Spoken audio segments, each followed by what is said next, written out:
अस्सलाम वालेकुम व्यूअर्स, कैसे हैं आप लोग। उम्मीद करता हूँ आप सब खैरियत से होंगे। तो viewers, NMD CAT biology continue है। चैप्टर 1 टॉपिक 5 सेलुलर स्ट्रक्चर्स चल रहा है और उसमें डिस्कस करेंगे आज न्यूक्लियस को। तो स्टडी करते हैं न्यूक्लियस को। सबसे पहले जो डिस्कवरी है उसको देखेंगे। तो डिस्कवरी जो है न्यूक्लियस की, क्योंकि बायोलॉजी के अंदर हम डिस्कवरी जो है वो हमारी मेन चीज़ होती है। तो इसमें हम रॉबर्ट ब्राउन जो है साइंटिस्ट हैं जिन्होंने न्यूक्लियस को डिस्कवर किया 1831 में। ठीक है, तो ये आपने जो डेट्स हैं ये याद रखनी है एमसीक्यूज के पॉइंट ऑफ व्यू से कि साइंटिस्ट ये हैं और डेट आपके पास ये है। इसके बाद दूसरी जो चीज़ है कि अगर आप न्यूक्लियस की बात करें, तो अगर मैं बात करूं एनिमल्स की और बात करूं प्लांट्स की, तो इन दोनों में जो न्यूक्लियस है वो एग्जिस्ट तो करता है, लेकिन जो लोकेशन है उसका डिफरेंस है कि एनिमल के अंदर जो न्यूक्लियस है उसकी लोकेशन जो है वो बिल्कुल आपके सेल के सेंटर में है। ठीक है ना, सेंट्रल पोजीशन है, राइट। लेकिन इन केस ऑफ प्लांट्स उसमें जो न्यूक्लियस की पोजीशन है वो आपके पेरिफेरी की तरफ है, आपके जो पेरिफेरल एरिया है उसकी तरफ है। ठीक है, ये दोनों में डिफरेंस है। इसके अलावा ऐसे सेल्स जिनमें एक न्यूक्लियस हो उनको हम मोनोन्यूक्लिएट कहते हैं, मोनो न्यूक्लिएट।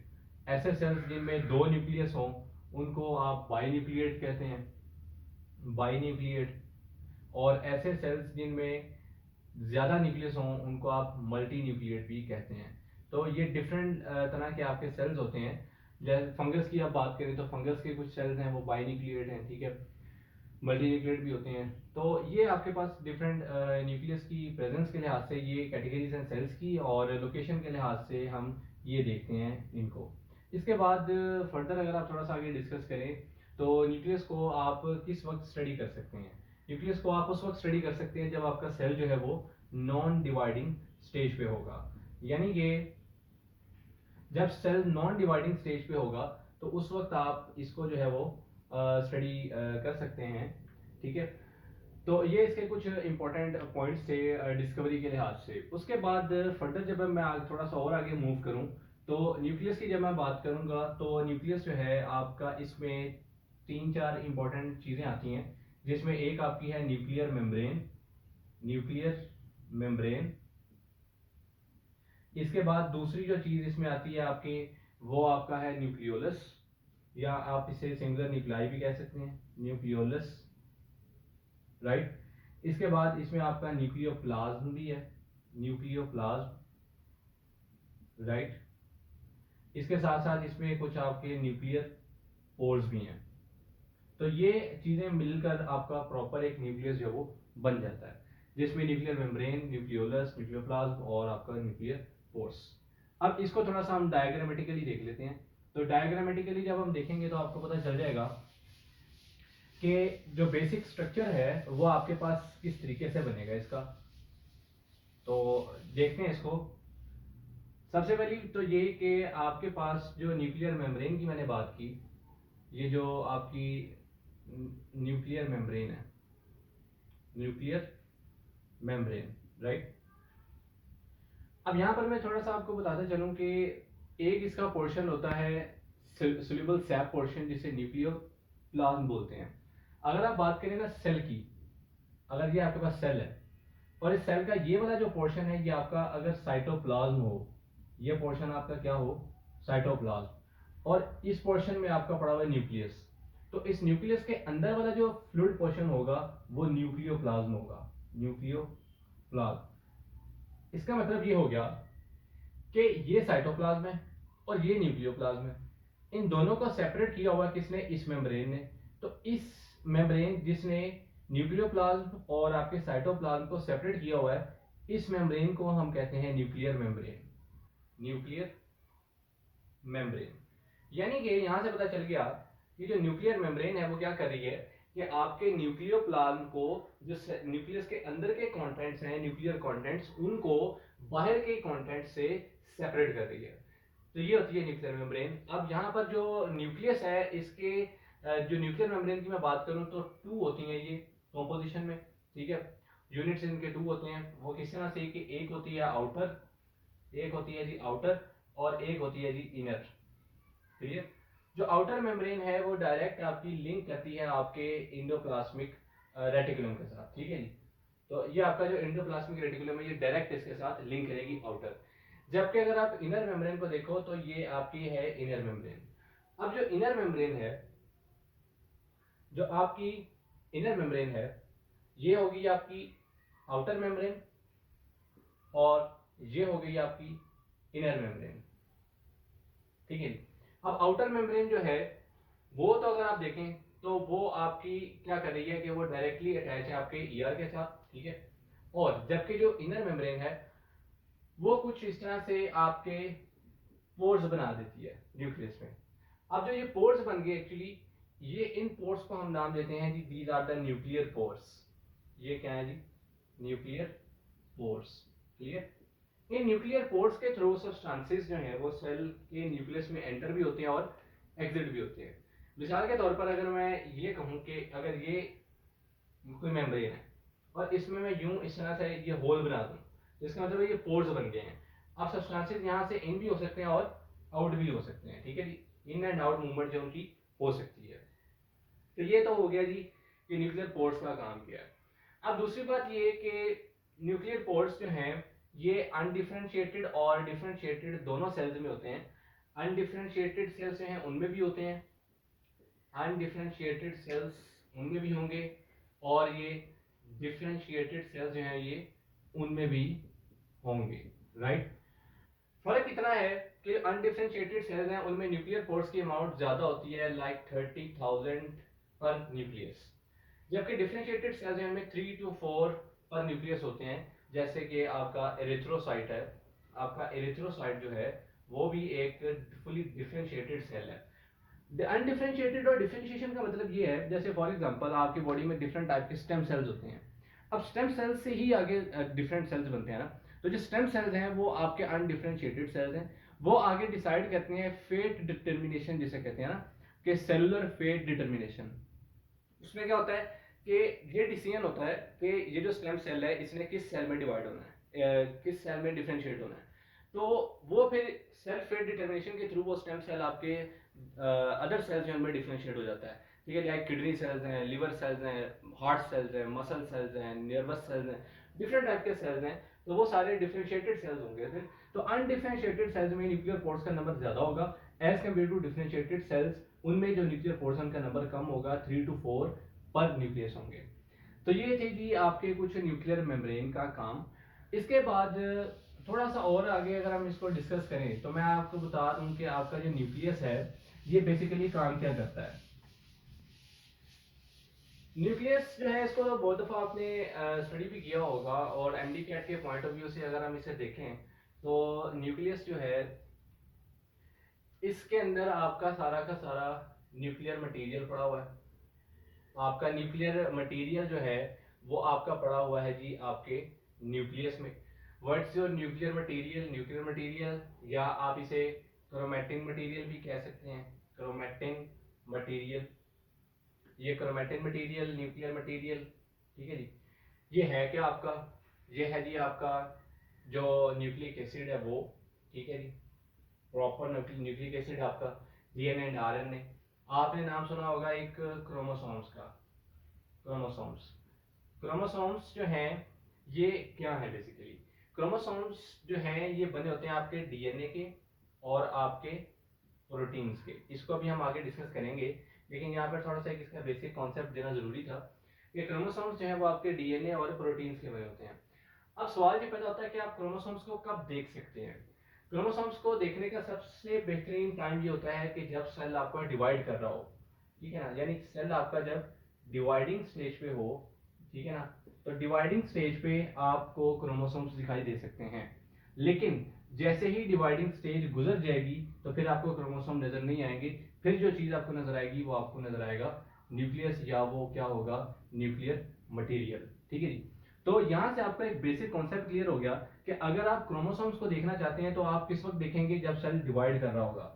लेकिन जब आप न्यूक्लियस को देखना चाहते हैं तो आप उस वक्त देखेंगे जब सेल नॉन डिवाइडिंग स्टेज पे होगा। एक इसका बेसिक कॉन्सेप्ट है।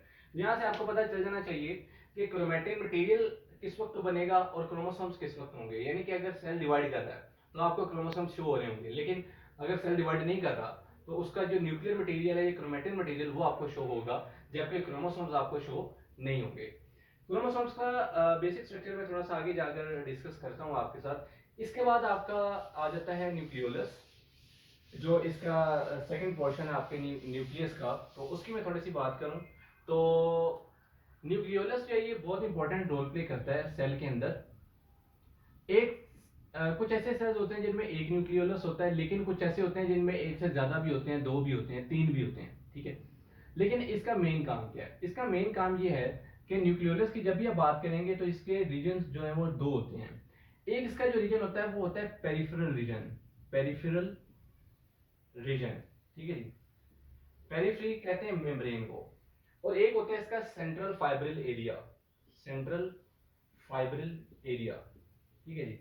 तो ये दो इसके रीजन होते हैं।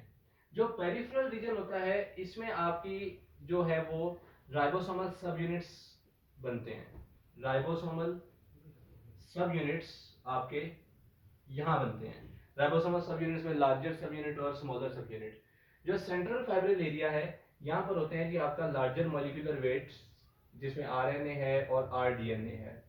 तो आपको यहाँ से पता चल गया कि न्यूक्लियोलस में आपका राइबोसोमल सब यूनिट्स भी बन रहे हैं और साथ में आपका इसमें आरएनए और आपका आरडीएनए भी है। तो ये इस वजह से हमें पता लग गया कि न्यूक्लियोलस जो है ये फैक्ट्री है आपका राइबोसोम सिंथेसिस के लिए, ठीक है ना जी। ये मैंने ऑलरेडी प्रीवियसली आपको बताया हुआ था कि न्यूक्लियोलस जो होता है इससे आपके बनते हैं राइबोसोम्स और राइबोसोम्स से आपकी बनती हैं प्रोटीन्स, ठीक है जी। तो अगर आपसे पूछा जाए कि the factory for ribosome synthesis is, तो वो आपका क्या होगा? न्यूक्लियोलस। लेकिन अगर आपसे पूछा जाए the factory for protein synthesis is, तो वो आपके क्या कहेंगे? राइबोसोम्स। तो ये आपके दो इसके रीजन है, जिसमें पेरिफेरल ग्रैनुलर रीजन और आपका सेंट्रल फाइब्रिल एरिया। इसके बाद थोड़ा सा आप मूव करें तो हम क्रोमोसोम्स के ऊपर आ जाते हैं। अब क्रोमोसोम्स आपके बेसिकली क्या होंगे, इसका थोड़ा सा हमने कॉन्सेप्ट क्लियर करना है। वो इस लिहाज से करेंगे क्लियर कि थोड़ा सा शेप भी देख लेंगे। सबसे पहले तो मैं बता दूं कि क्रोमोसोम्स जो हैं आपके डीएनए और प्रोटीन्स के बने होते हैं। Chromosomes are made up of DNA and proteins, ठीक है जी। डीएनए और प्रोटीन्स के बने होते हैं। इनमें जो प्रोटीन्स होती हैं वो हिस्टोन प्रोटीन्स होती हैं, हिस्टोन प्रोटीन्स। हिस्टोन प्रोटीन्स की मैं अगर आपको बात बताऊं तो ये आपकी पॉजिटिवली चार्ज होती हैं, पॉजिटिवली चार्ज होती हैं, ठीक है जी। पॉजिटिवली चार्ज इसलिए होती हैं कि इनमें कुछ ऐसे अमीनो एसिड्स हैं जैसे लाइसिन और आर्जिनिन, लाइसिन और आर्जिनिन, इनकी अमाउंट जो है वो ज़्यादा होती है। So that's why histone proteins are positively charge while all other proteins जो रिमेनिंग है वो नेगेटिवली चार्ज हैं। तो अगर आपसे पूछ लिया जाए कि why histone proteins are positively charge, तो आप ये बता सकते हैं कि because of the high amount of lysine and arginine present in the histone. So that's why the histone proteins are positively charged while all the remaining proteins are negatively charged. So when we are moving towards the DNA, so DNA is the deoxyribonucleic acid, और इसके बारे में तो आपको पता होगा, लेकिन जब आप हम नेक्स्ट चैप्टर डिस्कस करेंगे तो उसमें हम इसको डिटेल में डिस्कस करेंगे। जब हम बात कर रहे थे क्रोमोसोम्स की, इसके बाद जब क्रोमोसोम का बेसिक स्ट्रक्चर आप देखेंगे ना, तो उसमें मैं आपको बताऊं कि क्रोमोसोम का बेसिक स्ट्रक्चर जो है वो आपके पास कुछ यूं होता है, जिसमें आपको ये एक सेंट्रल पॉइंट नजर आ रहा है। इस सेंट्रल पॉइंट को मैं नाम दूंगा सेंट्रोमियर का, सेंट्रोमियर का। ये जो मेरे पास होगा ये मेरे पास होगा जी क्रोमेटिड्स। क्या होगा? क्रोमेटिड। तो इंडिविजुअल आपका क्रोमेटिड, सेंटर वाला एरिया जो है वो सेंट्रोमियर है। सेंट्रोमियर का काम क्या होता है बेसिकली, ये देखते हैं जी। ये क्रोमोसोम का तो पता क्या आपको। अब सेंट्रोमियर क्या है? अगर फॉर एग्जांपल मैं देखूं कि ये मेरा एक सेल है जो जी डिवाइडिंग स्टेज पे है, डिवाइड कर रहा है, क्योंकि सेल की शेप इसको तो ऐसी होती है जब वो डिवाइड कर रहा होता है। ये मेरे पास है जी आपके पड़े हुए सेंट्रोसोम्स, और यहाँ पर भी क्योंकि वो सेल जब डिवाइड करता है तो वो इस तरह से हो जाता है, मतलब डुप्लीकेट कर जाते हैं। ये पड़े हुए जी आपके क्रोमोसोम, ठीक है जी, जो कि हैं जी आपके पेड़ में, राइट। यहाँ से जो आपकी स्पिंडल फाइबर्स निकलेंगी और वो स्पिंडल फाइबर जो यहाँ से निकलेंगी वो आकर यहाँ पर बाइंड करेंगी, ठीक है। सेम एज इट इज यहाँ से भी जो निकलेंगी वो यहाँ आकर बाइंड करेंगी। बाकी जो आपकी आ रही हैं वो कुछ इस तरह आ रही हैं, कुछ इस तरह आ रही हैं, ठीक है। कुछ यूं भी आ रही हैं, राइट, यूं आ रही हैं, यूं, राइट। और कुछ यहाँ से निकलकर आपकी स्पिंडल फाइबर्स यहाँ पर भी कैप्चर हो रही हैं, क्लियर।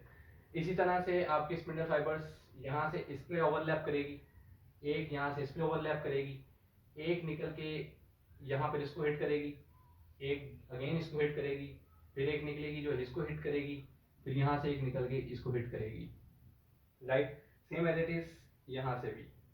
तो ये सेल डिवीजन में जब हमने डिस्कस किया था ना, यहाँ अब आगे करेंगे तो उसमें आप देखेंगे। अब अच्छा, अब ये देखें, मैंने आपको बोला था कि क्रोमोसोम की अगर आप बात करें तो ये क्रोमोसोम है, इसका ये जो पॉइंट है, ये पॉइंट, इसको मैं सेंट्रोमियर कहता हूँ।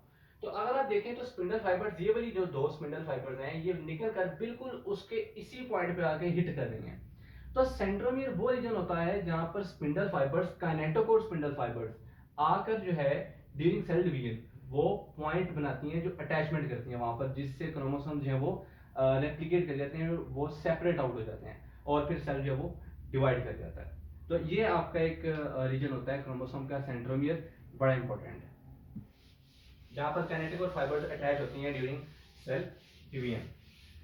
इसके बाद ही क्रोमोसोम्स की जब आप बात करेंगे तो क्रोमोसोम्स जो हैं आप कब देख सकते हैं, वो आप उस वक्त देख सकते हैं जब आपका सेल डिवाइडिंग स्टेज पे होगा। नॉन डिवाइडिंग स्टेज पे आपको क्रोमोसोम नजर नहीं आएंगे, वो आपका जस्ट क्रोमेटिन मटेरियल होगा जो आपको नजर आ रहा होगा। लेकिन उसके बाद अगर आप क्रोमोसोम्स की बात करें तो क्रोमोसोम्स जो हैं इनमें सारी की सारी आपकी जेनेटिक इंफॉर्मेशन पड़ी हुई है डीएनए की फॉर्म में, ठीक है। और ये हाईली आपके कंडेंस्ड और फॉर्म में होंगे।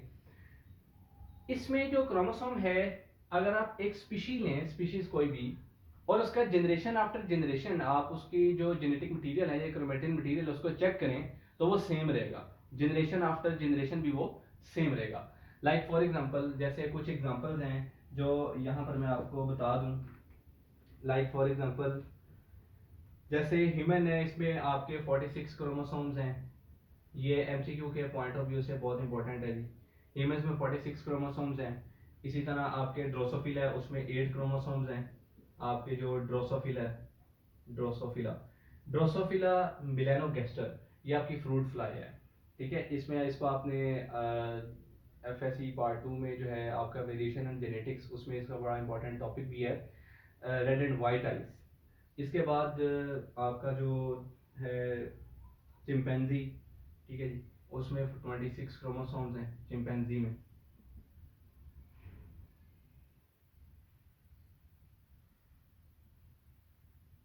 इसके बाद आपका जी अनियन है, अनियन ये आपके 6 हैं जी। अनियन का साइंटिफिक नेम आपको याद होना चाहिए, ये भी आता है। अनियन का जो साइंटिफिक नेम है ये अलियम सीपा है, अलियम सीपा साइंटिफिक नेम है इसका। इसके अलावा राइस का और उसका जो ओट्स है उसका भी आपको पता होना चाहिए, और राइजस फाइबर, ठीक है ना। और पाइजम सेटिवम जो पी प्लांट है उसका, ये साइंटिफिक नेम्स कुछ कॉमन है, ये याद करने हैं आपने। इसके बाद जैसे पोटैटो है, उसके 48 क्रोमोसोम्स होते हैं पोटैटो में। और साथ ही साथ जैसे पी प्लांट जो गार्डन पी है, ठीक है जी, उसमें आपके आंधी 14 क्रोमोसोम्स इन गार्डन पी। तो ये वो होगी जी कॉम्पोजिशन जो इम्पोर्टेंट है। इसके बाद आपने जो चीज़ इंपॉर्टेंट याद रखनी है, एक आपने अक्सर देखा होगा कि यहाँ तो लिखा होता है इस तरह से n, और एक लिखा होता है जी 2n। ये n और 2n का मतलब क्या है? ये n का मतलब है हैप्लॉइड, इस n का मतलब क्या है जी? हैप्लॉइड।